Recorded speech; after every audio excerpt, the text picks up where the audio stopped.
안녕하세요. 오늘도 사연 살롱을 찾아주셔서 감사합니다. 저는 가슴으로 낳은 아이를 키우고 있는 여성이에요. 혹시 여러분은 기적을 경험한 적이 있으신가요? 저는 제 아들을 만난 그 순간이 제 인생의 기적처럼 느껴져요. 사실 저희 부부는 첫 아이를 떠나보낸 경험이 있어요. 눈에 넣어도 아프지 않을 3살짜리 아들이 하루아침에 세상을 떠났을 때 저는 제 인생이 끝났다고 생각했어요. 웃음이 떠나지 않던 우리 집은 그날 이후 모든 게 변해버렸거든요. 남편도 저도 각자의 슬픔이 너무도 커서 서로를 위로할 여유조차 없었어요. 아이가 병에 걸린 게 누구의 탓도 아니었는데도 그때는 원망할 대상이 필요했던 것 같아요. 남편은 그 대상을 저로 택했고 저 역시 그 대상을 남편으로 택했다는 게 문제였죠. 아이가 떠난 그날부터 우리 부부는 서로를 물어뜯고 모든 걸 상대의 탓으로 돌리면서 하루하루를 버텼던 것 같아요. 그렇게라도 하지 않으면 정말 죽을 것 같았거든요. 그랬던 우리 부부를 살린 건 다름 아닌 우리 둘째 아들이었어요. 우리 부부가 가슴으로 낳은 그 아이였죠. 그럼 지금부터 우리 가정에서 일어난 기적 같은 사연을 전해드릴게요. 어린아이들이 1년 중 가장 기다리는 날이 언제인지 아세요? 바로 어린이날과 크리스마스, 그리고 생일이에요. 그중 생일은 단연 최고의 날이었죠.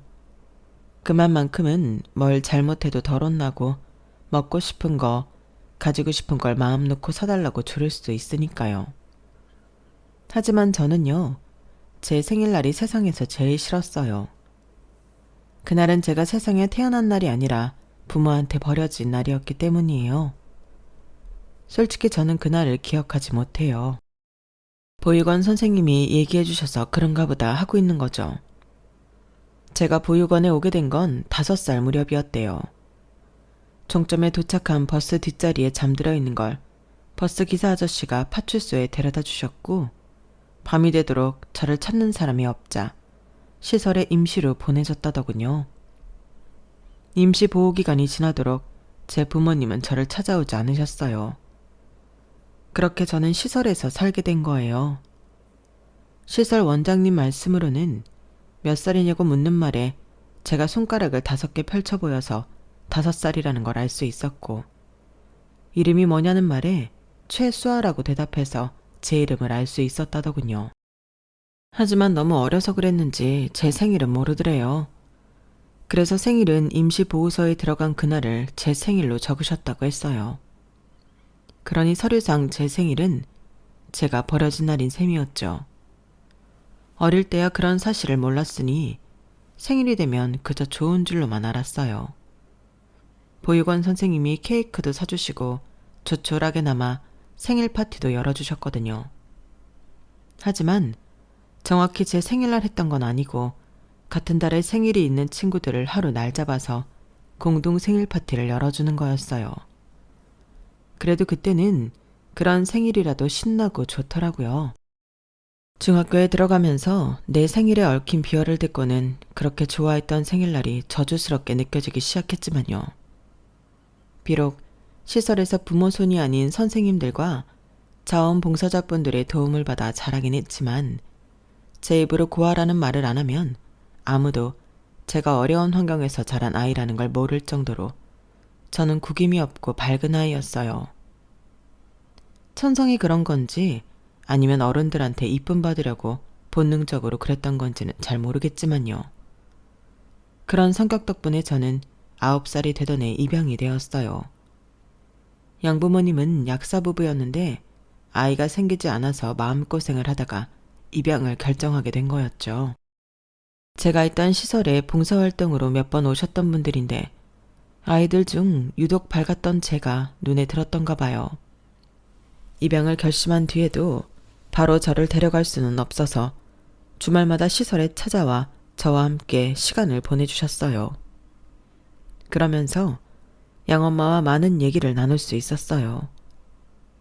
딱히 저와 말이 통해서 제게 이런저런 얘기들을 하셨던 건 아닌 것 같고 그동안 남들한테 말 못할 마음고생을 많이 하셔서 넋두리처럼 제게 털어놓았던 게 아닌가 생각해요. 양엄마 말에 따르면 흔히들 결혼을 하면 누구나 다 아이를 가질 수 있을 거라고 생각하지만 실제로 난임이나 불임 가정이 꽤 많다더라고요. 저희 양부모님도 결혼하고 1년 동안은 자신들이 입양을 하게 될 줄은 꿈에도 몰랐다고 했어요. 그러다 3년, 4년이 지나면서 불안감은 고조됐고 현실적인 문제들이 터져나왔대요. 당사자인 부부 사이의 갈등도 문제였지만 그보다는 자신들을 둘러싼 가족들 때문에 벌어진 문제가 많았대요. 특히 시어머니의 괴롭힘은 정도가 심해서 시댁에 갈 일이 생기면 전날부터 심장 박동이 빨라지고 소화가 안 된다고 했어요. 사실 저를 입양하는 것도 주위에는 숨긴 채 진행할 생각이라고 하더군요. 입양이 완료되면 시댁과 연도 끊고 연고 없는 곳으로 이사해서 평범한 가족으로 살고 싶다고요. 구김없이 밝은 저라면 그렇게 살 수 있을 것 같았다고 말이죠. 하지만 양어머니의 바람은 이루어지지 않았어요. 시댁에서 입양 계획을 알게 되면서 문제가 생겼고 그 과정에서 전부터 골마있던 부부 사이의 문제까지 터져나오면서 두 분이 이혼을 하게 되셨거든요. 그렇게 제 입양이 불발되었고 이후로도 저는 입양이 되지 못했어요. 입양 시기를 놓친 게 문제였죠. 하지만 그 두 분을 원망하지는 않아요. 두 분은 이혼을 한 이후에도 종종 저를 찾아와 주셨거든요. 두 분이 함께 오는 적은 없었지만요. 제가 중학교에 들어갈 때까지도 제 생일마다 시설에 찾아와 주셨던 양엄마는 제가 중학교 2학년이 되던 해 재혼을 하셨어요. 상대 남자분이 아내와 사별하고 어린 아들과 함께 사시는 분이어서 양엄마는 꿈에 그리던 엄마가 되셨고 그렇게 저는 양엄마와 모녀관계가 될 기회를 완전히 놓치게 되었어요. 그래도 제가 여전히 그분을 양엄마라고 부르는 건 이후로도 제게 부모의 자리가 필요할 때마다 제 곁을 지켜주셨기 때문이에요. 제가 고등학교를 졸업하고 시설을 나가게 되었을 때 제가 살 곳과 첫 학기 대학 등록금도 마련해 주셨고 장학금을 놓쳐서 학비 문제로 휴학을 갈등했을 때도 제 등록금을 내주셔서 휴학 없이 무사히 졸업할 수 있었거든요. 양엄마는 저와 한 집에서 살지 않았을 뿐 정신적으로나 물질적으로 한순간도 제 엄마가 아닌 적이 없었어요. 늘 제 결정에 힘을 실어주셨고 제게 위기가 찾아왔을 때는 뒤에서 조용히 서포트를 해주셨어요. 딱 한 번만 빼고 말이죠. 수아야, 너 꼭 그 사람이랑 결혼을 해야겠니? 난 말이지 조금 걱정이 돼. 그 남자가 마음에 안 드는 게 아니라 어머니 자리가 아무래도 좀 그렇거든. 저는 대학을 졸업하고 들어간 첫 직장에서 지금의 남편을 만나 연애를 하게 되었고 사귄 지 1년 만에 결혼 얘기가 오가기 시작했어요.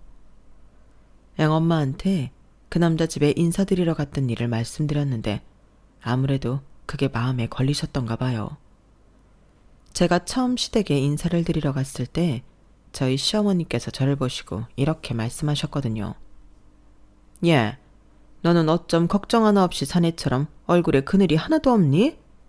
모르는 사람이 보면 부모 잘 만나서 걱정 없이 편하게 사는 줄 알겠다.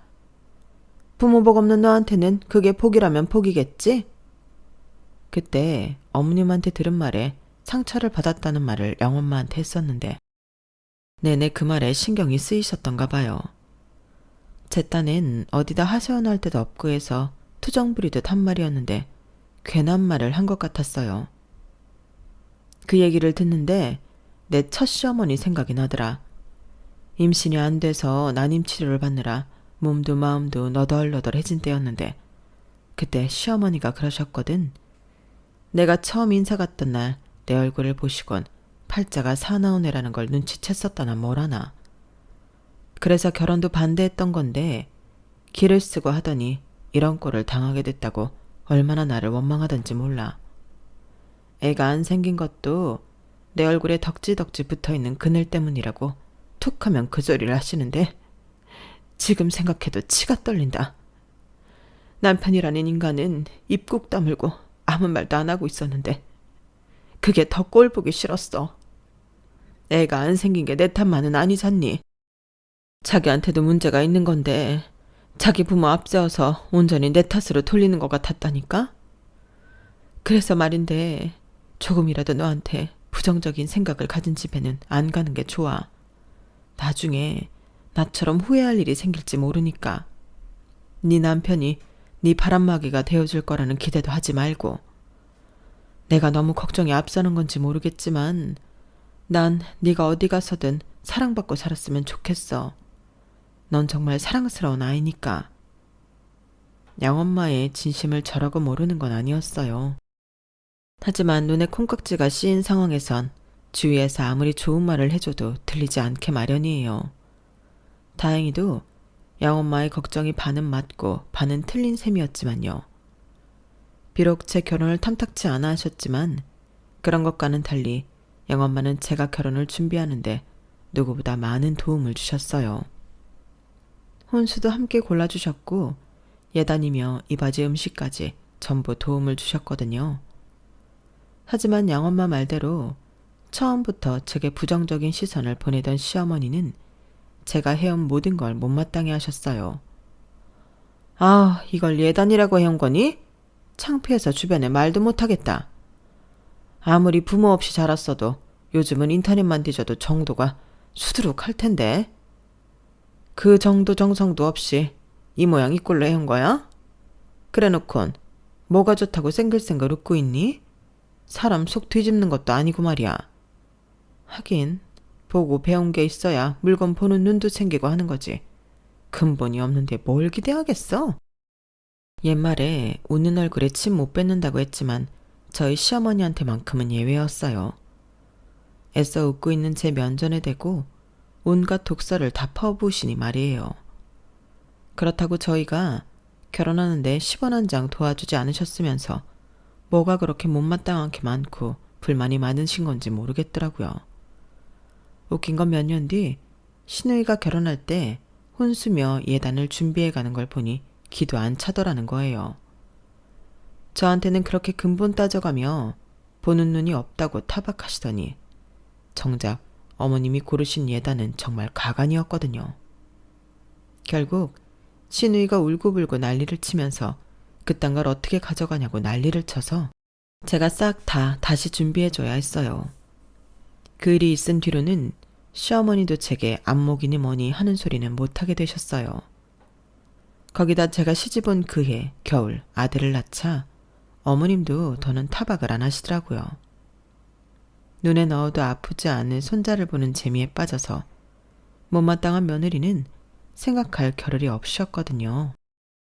시어머니만큼이나 저희 아들을 꿀이 뚝뚝 떨어지는 눈으로 바라보시는 분이 있었는데 바로 제 양엄마였어요. 세상에 어쩌면 이렇게 예쁠 수가 있니? 천사가 따로 없다. 아유 하고 하품하는 것 좀 봐. 아유 요 녀석이 눈에 밟혀서 내가 요새 약국일이 손이 안 잡힌다. 이번에도 사진 좀 잔뜩 찍어 가야겠어. 휴대폰에 저장해둔 요 녀석 사진 보는 게 요즘 내가 사는 낙이잖니. 우리 아들이 하품하는 것부터 똥기저귀 가는 거, 배고파서 칭얼대는 거 등등 거의 모든 행동을 다 사진에 담아가셨어요. 길 가다 자꾸 예쁜 것만 보면 우리해준다고 사오시고 신발에 속옷에 한복까지 저희 집에 오실 때마다 한보따리를 가져오셨죠. 그것도 죄다 비싸고 좋은 것들로만요. 그래서 이제 그만 사오시라고 그랬더니 예, 내가 애들도 다 키운 마당에 내가 돈 쓸 데가 어딨니? 나한테 기쁨 주는 우리 손주인데 이 정도 못 해주겠어? 요 녀석 대학도 내가 보내줄 거야. 유학도 보내주고 첫 차도 내가 사줄 거라고. 수아 너한테 못 해준 거 네 아들한테 다 해줄 생각이니까 거절하지 마. 내 욕심이고 내 만족이니까. 알았지? 제게 친정엄마가 있다고 해도 양엄마처럼 잘해주시지는 않을 것 같았어요. 저희 부부도 그렇고 양엄마도 그렇고 요 작은 녀석 하나 덕분에 얼굴에서 웃음이 떠나지 않았어요. 그리고 그건 시어머니도 마찬가지였어요. 손주 낳아줬다고 이제는 어엿한 며느리 대접을 해주셨으니까요. 앞으로 더는 시어머니 독설을 안 듣고 살 수 있겠다고 생각했죠. 하지만 그건 섣부른 바람이었나 봐요. 폭풍 전 고요처럼 한동안 잠잠했던 날들이 지나고 제 인생에 있어서 가장 큰 시련이 닥쳐왔어요. 당시 저는 아이가 어린이집에 갈 수 있는 나이가 돼서 다시 일을 시작했던 때였어요. 3년 넘게 경력이 단절된 터라서 새로운 직장에 적응하느라 한창 바쁜 때였죠. 제 딴엔 일도 육아도 제대로 해보려고 노력을 했지만 몸이 마음을 따라주지 않았어요. 아무래도 집에서 살림만 하던 때보다는 아이한테 신경을 덜 쓰게 되었거든요. 그래도 다행인 게 우리 아들이 어린이집에 가는 걸 좋아했다는 거예요. 주변의 워킹맘들 얘기를 들어보면 아침에 어린이집에 가기 싫다고 떼쓰는 아이를 떼어놓고 출근하는 게 세상에서 가장 힘든 일이라고 하던데 저는 그런 걱정은 없었거든요. 어린이집 선생님들이 다들 좋은 분들이라서 우리 아이도 어린이집 가는 걸 기다릴 정도였으니 말이에요. 그러던 어느 날이었어요.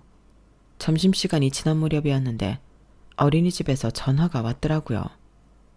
무슨 일이 있나 싶어 얼른 받았더니 글쎄 우리 애가 고열로 병원에 실려갔다는 거 있죠. 그 길로 반차를 내고 병원으로 달려갔어요. 병원에서는 몇 가지 검사를 진행했는데도 원인은 밝혀지지 않았어요. 열은 떨어지지 않고 아이 몸에는 수포까지 오르더니 입원한 지 이틀 만에 세상을 떠나고 만 거예요. 모든 게 마치 꿈 같았어요. 평소 어디가 아팠던 것도 아니고 그렇다고 검사에서 이상 소견이 나온 것도 아닌데 어떻게 사람이 죽을 수가 있냐고요. 여보, 우리 수빈이 죽은 거 아니지? 그럴 리가 없잖아. 병에 걸린 것도 아니고 단순히 열이 났을 뿐인데 어떻게 애가 그렇게 떠나? 이 병원에 잘난 의사들이 수두룩한데 어떻게 열 좀 났다고 애를 죽게 만드냐고. 난 못 믿겠어. 우리 수빈이 금방이라도 깨어날 것 같단 말이야. 헛개비처럼 축 늘어진 남편을 흔들면서 악을 쓰고 소리쳐봤지만 죽은 아들이 살아나지는 않았어요. 아들의 죽음도 믿어지지 않는데 마음을 추스를 겨를도 없이 장례식이 진행됐고 시누이와 함께 장례식장으로 달려온 시어머니는 저를 보자마자 욕설을 퍼부었어요. 이년아, 이 박복한 년아, 재수온 붙은 이년 팔자 때문에 생때 같은 내 손자가 죽은 거야. 이게 다 너 때문이라고. 내가 너 처음 봤을 때부터 마음에 안 들었어. 부모한테 버림받은 재수없는 년을 우리 집에 들이는 게 아니었다고. 살려내라 이년아. 내 손자 살려내. 시어머니는 손자 잃은 슬픔을 제게 포악한 욕설로 잊으려 했어요. 저는 어리 빠진 얼굴로 시어머니의 욕설과 주먹질을 고스란히 받아낼 뿐이었죠. 장례식장이 쩌렁쩌렁하게 울리도록 고래고래 소리를 질러내는 시어머니 목소리는 한마디 한마디가 비수가 되어 제 가슴에 꽂혔어요. 정말 어머님 말씀대로 내 팔자가 사나워서 내 자식 잡아먹은 건가 하는 말도 안 되는 생각까지 하게 되더군요. 장례식장 담당자와 장례 절차 설명을 듣고 안으로 들어오던 남편은 바닥에 주저앉은 채 시어머니의 욕바지가 된 저를 보고는 달려와 소리쳤어요. 제발 좀 그만하세요. 자식 잃은 사람한테 그게 할 소리예요. 엄마 아니어도 이 사람 며칠째 밥도 못 먹고 잠도 못 자고 살아요. 산 송장처럼 숨만 겨우 쉬고 산다고요. 힘든 걸로 치면 우리 수빈이를 10달 동안 품었던 이 사람이 힘들지 엄마가 힘들어요. 그러니까 제발 그만 좀 하라고요. 내 아내 좀 내버려 두란 말이에요. 경고하는데 한 번만 더 수아한테 전화하면 그때 나 엄마랑 영 끊을 테니까 그런 줄 아세요. 남편은 저를 일으켜 세워 장례식장 안쪽에 자리한 방으로 데려갔어요. 그리고 양엄마를 불러 저 좀 돌봐달라고 부탁했어요. 무슨 정신으로 버텼는지 모를 아들 장례식이 끝나고 납골당에서 나오는데 남편이 양엄마를 불러 세웠어요. 그리고는 눈물이 그렁한 눈으로 그러더군요. 수아가 밥도 안 먹고 잠도 안 자요. 이러다 이 사람까지 잘못될까 두렵습니다. 어머님께서 수아 곁에 서 있어주세요. 제발 우리 수아 좀 살려주세요. 제가 이렇게 부탁드릴게요. 자식 잃고 아내까지 잃을지 모른다는 생각에 남편은 울먹이며 부탁을 했고, 그 부탁을 뿌리치지 못했던 양엄마는 그날 밤 바로 옷가방을 싸들고 저희 집으로 오셨어요. 그리고는 마치 제 그림자처럼 24시간 제 옆에 붙어서 저를 씻기고 먹이셨죠. 안 먹겠다고 투정을 부리면 호통을 치기도 하고 달래기도 하면서 어떻게든 제 입에 먹을 걸 넣어주셨어요. 잠도 늘 저와 한 침대에서 주무시면서 제가 몽유병 환자처럼 침대에서 빠져나가면 어김없이 쫓아와 저를 끌어안고 등을 쓸어주셨어요. 괜찮아. 다 괜찮아질 거야. 양엄마의 다정한 목소리에 그제야 정신이 든 저는 주저앉아 통곡했어요. 그럴 때마다 양엄마는 제 손을 꼭 잡아주셨죠.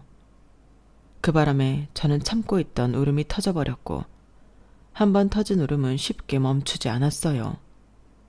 급기야 어깨까지 들썩일 정도로 대성통곡을 하게 되었죠. 양엄마는 그런 저를 꼭 끌어안고는 등을 쓸어주시면서 괜찮아, 괜찮아. 참지 말고 실컷 울어. 엄마가 옆에 있어 줄 테니까. 눈치 보지 말고 울어버려. 넌 잘못한 거 없어. 그러니까 미안해하지도 말고 절대로 네 탓도 하지 마. 괜찮아. 다 괜찮아. 그때 양엄마가 없었다면 저는 정말이지 그 순간을 어떻게 버텼을지 모르겠어요. 그렇게 열흘 가까이 집에서 저를 돌봐주신 양엄마 덕분에 저는 다시 기운을 차릴 수 있었어요. 캄캄한 터널을 걷는 것 같은 시절을 양엄마 덕분에 잘 넘길 수 있었던 거죠. 하지만 그때 아이를 잃은 이후로 좀처럼 아이는 생기지 않았고 늘 마음 한구석이 무거웠어요. 신우이가 시댁에 애를 데리고 올 때면 저도 모르게 아이한테서 눈이 떨어지지 않았어요. 우리 아들이 죽지 않고 살아있다면 신우이 애보다 조금 더 컸겠지? 내 아이를 떠올리며 생각에 잠겨있을 때면 어김없이 시어머니의 타박이 시작됐어요. 지 자식도 못 지키는 게 청승은 왜 떨어? 네가 그렇게 재수없이 구니까 애도 안 생기는 거 아니냐? 아휴, 이러다 우리 집 대 끊어지는 게 아닌가 모르겠다. 내 딸은 남의 집 장손도 잘 낳아줬는데 어떻게 된 게 우리 집 며느리는 지 할 일도 제대로 못하는 건지 원? 나는 네 나이 때 밭일에 집안일에 내 할 일 다 하면서도 아들 딸 낳아 키우고 시부모 부양까지 했다. 근데 넌 뭐 하는 게 있다고 생떼 같은 자식을 잃어놓고도 다시 애 낳을 생각을 안 해. 정 네가 못 낳겠으면 우리 승우더러 밖에서라도 애 낳으라고 그래라. 이때다 싶었는지 어머님은 돌림노래처럼 끊임없이 잔소리를 이어가셨고 참다 못한 남편이 나서서 말을 끊었어요. 그게 무슨 말 같자는 소리예요. 내가 왜 밖에서 애를 낳아와요? 애 안 생기는 게 이 사람 탓인 줄 알아요? 다 내 탓이라고요. 그러니까 다시는 내 아내한테 그딴 소리 하지 마세요. 안 그래도 겨우 버티고 사는 사람한테 어떻게 엄마는 볼 때마다 못 잡아먹어서 안달이세요? 사람이 그러는 거 아니에요. 엄마가 계속 이런 식으로 나오면 앞으로 나도 수아도 이 집에 발길 끊을 거예요. 남편의 경고가 있었음에도 어머님은 이후에도 틈만 나면 애 문제로 저를 타박하셨고 결국 남편과 저는 극단의 결정을 내렸어요. 입양을 하기로 한 거였죠. 양엄마의 권유로 제가 자란 시설에 가서 종종 아이들을 볼보곤 했는데 그 아이들 중 유독 제 눈에 밟히는 아이가 있었거든요. 세상을 떠난 아들과 같은 해에 태어난 아이인데 생김새는 달라도 이상하게 우리 아들을 떠오르게 했어요. 뭐랄까, 마치 처음부터 우리 부부한테 와야 할 아이 같았다고 할까요? 저뿐만 아니라 남편도 그와 비슷한 감정을 느껴서 입양을 진지하게 생각하던 참이었는데 어머님이 애 안 낳는다고 타박까지 하시니 차라리 잘 됐다 싶었어요. 원장님께 말씀드려 입양 의사를 전하고 정식 절차를 밟아 아이를 집에 데려올 수 있었어요. 아이가 어느 정도 상황 파악이 가능한 나이였기 때문에 처음에는 저희 집이 낯설었는지 어색해하는 것 같았지만 조금씩 적응을 해나가는 것 같아서 다행이다 싶었어요. 재민아, 사실은 말이야. 엄마도 재민이가 자란 시설에서 자랐어. 재민이 나이에 좋은 양부모님한테 입양될 뻔하기도 했었고 물론 잘 안 되긴 했지만 그때 양엄마와는 아직도 엄마랑 딸처럼 지낸다? 우리 재민이가 지금 당장은 엄마 아빠도 그렇고 이 집도 그렇고 낯설지 모르지만 시간이 지나면 많이 편해질 거야. 엄마도 재민이랑 같이 노력할게. 저 또한 어릴 때 느껴봤던 심정이기에 재민이의 마음이 어떨지 대략 가늠이 됐어요. 그래서 일단은 아이가 안정감을 느낄 수 있도록 밤에 잠도 같이 자고 가급적 칭찬과 스킨십을 많이 해주었어요. 그랬더니 아이도 조금씩 제가 편해졌는지 처음엔 행동할 때마다 자꾸 눈치를 보던 아이가 이제는 제 방에 있는 장난감이며 책, 옷가지를 눈치 보지 않고 사용하게 되었어요. 그렇게 하나씩 자신의 걸로 받아들이기 시작하면서 우리 부부와도 많이 가까워지게 되었죠. 뿐만 아니라 저희 양엄마와도요. 양엄마는 저희 부부가 입양하기 전부터 함께 보육원에 봉사활동을 하러 다니셨기 때문에 우리 아들과도 꽤 친한 사이였거든요. 어떨 때 보면 저희 부부한테 하지 못하는 비밀 얘기도 저희 양엄마와 하는 것 같았어요. 그날도 양엄마가 집에 오셔서 재민이랑 함께 놀아주고 계셨는데 초인종이 울렸어요. 월패드를 보니 시누이더라고요. 좀처럼 저희 집에 찾아오는 일이 없던 시누이의 방문이라서 좀 의아했어요. 평소 시어머니만큼은 아니어도 그 못지않게 제게 적대적이던 시누이가 그날은 웬일인지 꼬랑지를 팍 내리고 제 앞에서 살살 기지 뭐예요. 이상하다 싶었는데 아니나 다를까 양엄마가 재민이를 데리고 방으로 들어가자 대뜸 돈 얘기를 꺼내더라고요. 오키 언니, 나 돈 좀 빌려줘요. 우리 그 이 직장 그만두고 나와서 회사 차리겠다는데 돈이 좀 부족해요. 요즘 시어머니가 하루가 멀다 하고 집에 와서는 친정에 가서 돈 구해오라고 들들 볶는다니까요. 안 그래도 친정이 기운다고 평소에도 무시하는데 이젠 그이까지 나서서 처가덕 좀 보자고 난리네요. 엄마한테 말해봤자 돈 나올 구멍은 없고 별 수 있나요? 올케 언니한테 부탁할 밖에. 아가씨, 사정은 딱하지만 저희라고 형편이 되나요? 저도 그이도 일반 회사원일 뿐이잖아요. 도움 못 돼서 미안해요, 아가씨. 그러자 시누이가 양엄마와 재민이가 있는 방 쪽을 쓱 보더니 그러는 거예요. 언니 양어머니 말이에요. 강남에 건물도 가지고 있다던데 언니가 나 대신 돈 좀 빌려달라고 그러면 안 돼요? 언니가 그렇게만 해주면 내가 그 은혜 절대 안 잊을게요.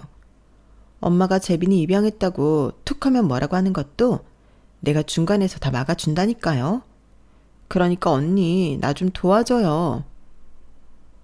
저희가 신혼 때부터 살던 전셋집을 나와 지금 사는 아파트를 살 때 이미 양엄마의 도움을 받았던 터라 또다시 돈 문제로 신경 쓰시게 하고 싶지 않았어요. 더군다나 시누이라면 돈이 있어도 안 빌려주고 싶은 심정이기도 했고요. 그래서 거절을 했더니 애처럼 울먹이며 돌아가더라고요. 그런데 그 일이 있고 얼마 뒤 돈을 어디서 구했는지 시누이 남편이 회사를 차렸다는 연락이 온 거예요. 잘됐다 싶으면서도 한편으로는 이번에 돈 안 빌려준 걸로 시누이가 한동안 못살게 굴겠구나 싶었죠. 그런데 웬걸? 시댁에서 마주칠 때마다 오히려 제게 살갑게 굴더라고요.